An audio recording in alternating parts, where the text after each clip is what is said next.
L'impératrice Élisabeth d'Autriche, ou Sissi, est l'une des icônes les plus énigmatiques et fascinantes de l'histoire européenne.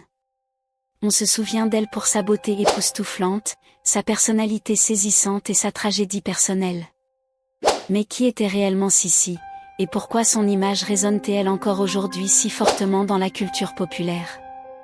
Dans cette vidéo, nous découvrirons les secrets de cette figure emblématique, explorerons sa vie pleine de contrastes et comprendrons l'héritage qu'elle a laissé derrière elle.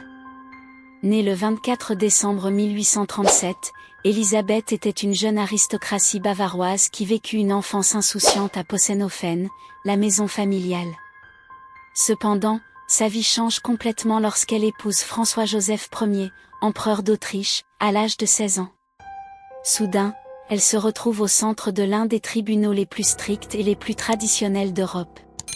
Pour quelqu'un d'aussi libre et indépendant que Sissi, ce changement a été un choc profond.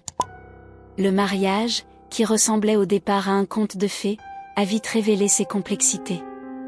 Malgré l'amour de Francisco José, Sissi était confrontée à des conflits constants avec sa belle-mère, l'archiduchesse Sofia, qui contrôlait strictement le tribunal et même l'éducation de ses enfants. Cela a conduit l'impératrice à se réfugier dans de longs voyages, où elle a trouvé un moyen d'échapper aux pressions du rôle qui lui était imposé. De plus, Sissi avait une obsession pour la beauté et la jeunesse. Elle suivait une routine de soins extrêmement stricte, qui comprenait des régimes stricts, des exercices physiques intenses et des soins de beauté inhabituels pour l'époque. Ses cheveux, qui lui arrivaient jusqu'aux chevilles, étaient l'une de ses plus grandes vanités, mais aussi une source de grands efforts et de grandes douleurs. Cette quête de perfection physique reflétait en partie les insécurités de Sissi et son désir de garder le contrôle sur certains aspects de sa vie. Cependant, son histoire est marquée par des drames. La mort de son fils, le prince héritier Rudolf, à Mayerling fut un coup dévastateur dont elle ne se remit jamais complètement. Après cette perte, Sissi s'est plongée davantage dans sa vie nomade, voyageant constamment et évitant ses responsabilités judiciaires. La relation de Sissi avec la monarchie autrichienne était pour le moins ambivalente. Même si elle était une figure centrale, elle se sentait comme une étrangère au sein du système. Son aversion pour les fastes et les formalités courtoises était évidente et elle évitait souvent les événements publics. Cependant, sa popularité auprès du peuple était immense, en partie à cause de sa personnalité charismatique et de l'aura de mystère qui l'entourait. Un aspect fascinant de sa vie était sa relation avec la Hongrie. Sissi avait une affection particulière pour le peuple hongrois et a joué un rôle crucial dans la médiation entre l'Autriche et la Hongrie, ce qui a conduit à la création de la double monarchie en 1867. Cela a fait d'elle non seulement impératrice d'Autriche mais aussi reine de Hongrie, un titre qui elle l'embrassa avec enthousiasme.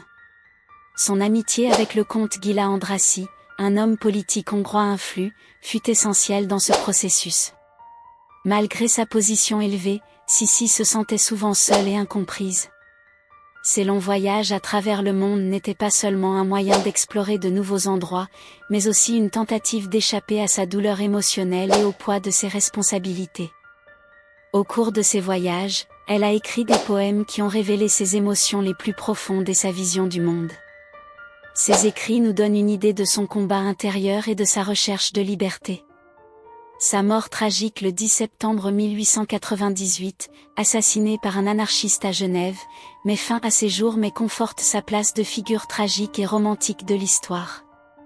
L'attaque était un acte aléatoire, l'assassin, Luigi Luchny, voulait tuer n'importe quel royal pour attirer l'attention sur sa cause. La mort de Sissi a été un choc pour le monde et a marqué la fin d'une époque. L'héritage de Sissi est multiforme. On se souvient d'elle comme d'une rebelle au sein d'un système rigide, d'une femme qui a défié les normes et suivi sa propre voie, même si cela lui a coûté cher. Son histoire a inspiré d'innombrables œuvres d'art, films et livres, perpétuant sa mémoire pendant des générations. Aujourd'hui, les palais de la Hofburg et de Schönbrunn, en Autriche, présentent des expositions qui lui sont consacrées, attirant des millions de visiteurs curieux d'en savoir plus sur sa vie. En outre, la figure de Sissi est souvent romancée dans la culture populaire. La série de films mettant en vedette Romy Schneider dans les années 1950 présentait une version idéalisée de sa vie, qui captivait l'imagination du public. Plus récemment, des séries et des documentaires ont exploré des aspects plus sombres et complexes de sa personnalité, la montrant comme une femme aux multiples facettes et profondément humaine. Si vous n'avez pas regardé notre précédente vidéo sur la vie et les défis de Sissi, nous vous recommandons fortement de cliquer sur le lien dans la description. Nous y explorons des aspects fascinants de sa carrière qui complètent le contenu de cette vidéo. Et vous, qu'avez-vous pensé de cette immersion dans l'histoire de Sissi? Laissez votre commentaire ci-dessous et partagez votre opinion. Votre participation est très importante pour nous. N'oubliez pas d'aimer cette vidéo et de vous abonner à la chaîne pour un contenu plus historique et inspirant. Jusqu'à la prochaine fois.